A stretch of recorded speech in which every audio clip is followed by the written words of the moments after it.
So, as we head into the month of June, there still hasn't been any news on the Cole Caufield contract situation. Habs fans are dying to know what's going on, but we haven't gotten any answers recently. A lot of fans are starting to get worried that he still hasn't signed, but I'm going to tell you why I'm not worried about this whatsoever.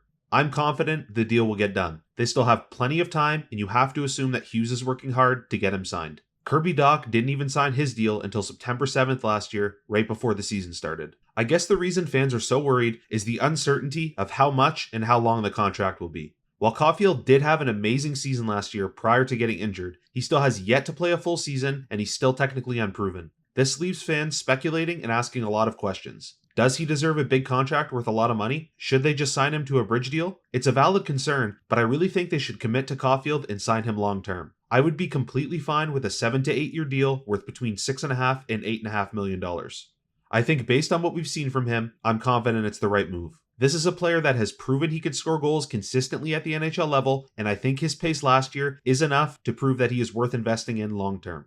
While I would probably be okay with a bridge deal, it would still worry me. The Matthew Tkachuk situation is a perfect example of what could go wrong in a bridge deal. It gives the player the leverage to reevaluate after the deal is over. That's exactly what happened with Tkachuk, and he decided he wanted to leave. It also didn't help that he had his best season ever in the last year of his bridge deal, as that also gave him the leverage to negotiate for more money. That's the fear I would have with Caufield. I'm not for sure saying he would leave, but imagine he's signed to a 3-year bridge deal and all of a sudden he's scoring 50 plus goals and at the end he's demanding 10 plus million per season. If you sign him long term now and invest in him hoping he will become the player you want him to be, then at least you have him locked up for the dollar amount you're comfortable with. And we've seen time and time again players that started out slow but end up taking off later on in their careers and end up on amazing contracts.